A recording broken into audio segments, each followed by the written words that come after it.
The SEALs thought she couldn't fight. Then she disarmed the instructor in front of the whole class. The training room smelled like rubber mats, sweat, and disinfectant. Fluorescent lights buzzed faintly overhead. Every wall was lined with mirrors, not for vanity, but so no movement ever went unseen. This was where mistakes were exposed, where confidence was tested, where egos were broken. A dozen Navy SEAL candidates stood in a loose semicircle, rolling shoulders, adjusting gloves, shaking out tension. They had already been through hell together: cold water, sleep deprivation, endless drills. Most of them believed they had seen it all. Then she walked in.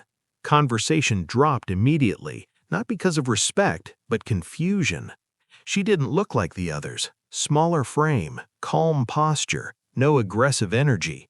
Her training uniform was plain, unmarked, sleeves rolled down. She moved like someone who didn't feel the need to announce herself. A few candidates exchanged looks. "You lost?" someone muttered under his breath. The instructor entered behind her, a legend. Broad shoulders, scar along his jaw, the kind of presence that silenced rooms without effort. He had trained men who went on to become operators whispered about in other units. "This is a combat evaluation," he said flatly. "No ranks, no favors." His eyes flicked toward her for half a second, just long enough for everyone to notice. One candidate smirked. "Evaluation for who?" The instructor ignored him. "Pair up." She was left standing alone. No one stepped forward. That was when the instructor made a decision. "You," he said, pointing to her, "with me." A ripple of disbelief spread across the room. Someone laughed, quickly cut it off when the instructor glanced their way. "You sure?" one candidate said before he could stop himself. "I mean, quiet." She walked to the center of the mat without hesitation. No stretching, no warm-up. She stood relaxed, arms loose at her sides, eyes steady on the instructor. "You know the rules. Controlled. Tap or disengage."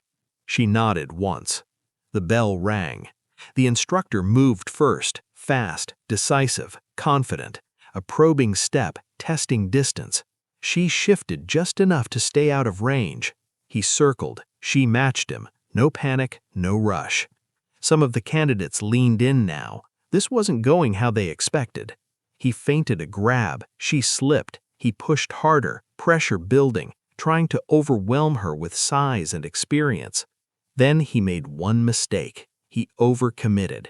In a blink, she stepped inside his guard, trapped his wrist, rotated her hips, and used his own momentum against him. There was a sharp gasp from the class as the instructor's balance broke.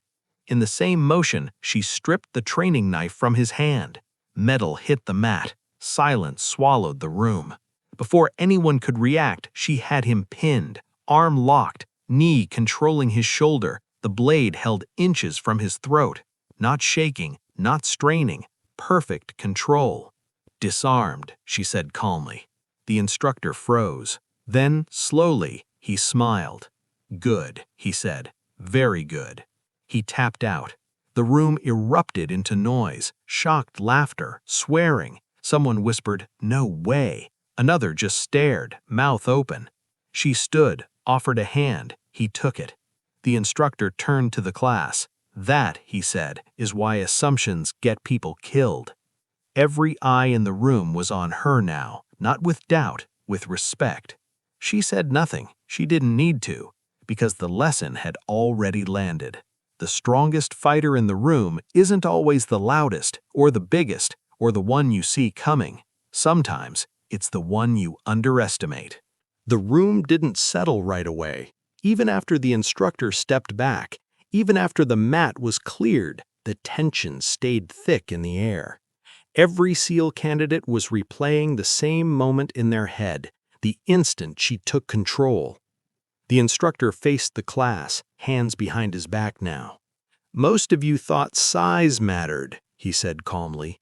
"Most of you thought aggression wins fights." He turned toward her again. "Tell them why they're wrong." She hesitated for a moment, then spoke. Because fights aren't about strength, she said. They're about timing, position, and patience. No ego, no performance. Just truth. One of the candidates raised a hand, still stunned. "Ma'am, how long have you trained?" The instructor answered before she could.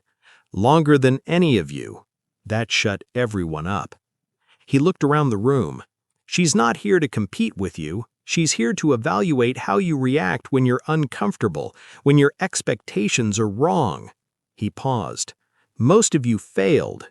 No one argued. Later, during the debrief, the truth came out. She wasn't a candidate. She wasn't even attached to their unit. She was brought in as a specialized combat assessor, someone who tested elite teams by breaking their assumptions before combat ever did. Word spread fast through the base. The class where the instructor got disarmed became legend overnight, not because of embarrassment, but because of the lesson. The next morning, training resumed, but everything was different. No smirks, no whispers, no underestimating the quiet ones.